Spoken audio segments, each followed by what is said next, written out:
Hello, my name is Ryan Scarborough. I have a question for you.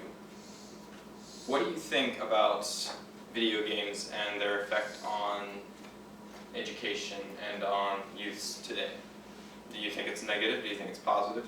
There are many viewpoints, but the general consensus seems to be that video games have a negative effect on our generation. And while there are many reinforcements that do prove this true. They say that it causes laziness and that it causes procrastination, which are true, especially in my own personal experience.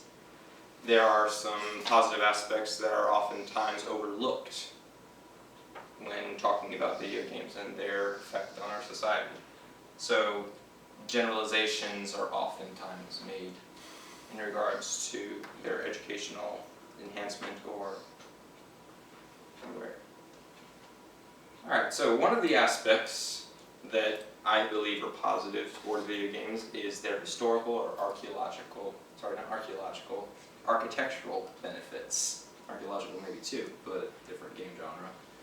One game in particular that I feel has a great impact in this way is the Assassin's Creed series. To give you a brief summary, the Assassin's Creed series involves a group of assassins who are essentially dedicated to keeping the peace within the Holy Lands, that's the time period they're set, and it's their goal to eliminate or assassinate various key figures who are dictators within the time and are negatively affecting that time period. And Ubisoft, the company that makes the series, kind of cleverly weaves the assassins into history.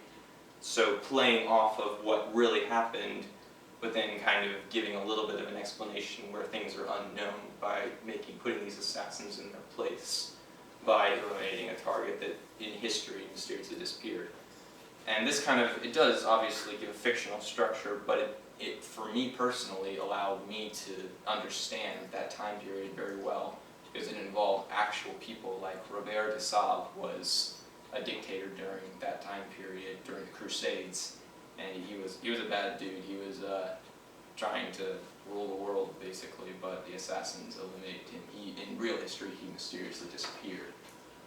But another negative aspect of video games that is oftentimes given is the effects on gamers' reflexes and their general mental awareness. They kind of block out the rest of the world, and I think that's true in some cases, but I want to pose another viewpoint. Perhaps what we consider their unawareness is total, complete focus on what they're doing. Because if video games are a simulation or a virtual reality, then within their reality, they are completely aware. I mean, you try to talk to any, by virtue of what we were saying, when you talk to a Call of Duty gamer, they're completely ignoring you because they are totally focused on what they are doing, and they're completely aware. They're looking at their heads-up display, their teammates, what their enemies are doing, what they should be doing, how they can work with their teammates. I mean, you really have to think 5 or 6 steps ahead. It's like chess, but with guns. Not my best analogy.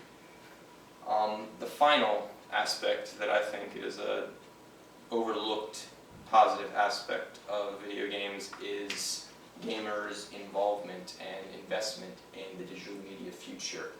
Oftentimes, it's said that they have no future. They're all living in their mom's basement. They're not going to live up to anything. But I think that video gamers, since they are so well versed in this technology and in this future, then perhaps they have a better foothold in the future that is to come. As our society is becoming more and more reliant on digital media, it's almost a good thing that we have so many individuals uprising who are so well versed in this. So perhaps you'll keep your old views, and perhaps you'll maintain an open mind as to the possibility that perhaps video games are a benefit to society. Perhaps they are actually helping to culture our society in the sense that Assassin's Creed, for me, it taught me things about architecture and things about history. It allows me to, personally, I have faster reflexes than some in that instance, and actually it's been said in studies that gamers are more likely to succeed within various divisions of the military because of this. They basically have gone through realistic simulation of what a battlefield is like, whether that be in the cockpit of a plane or on the battlefield itself. So I hope that perhaps this has persuaded you to reconsider your views on what video games, or strengthened your views if you already held them as being good. Thank you all for listening. That's better. I actually wanted to aim for 6 minutes, but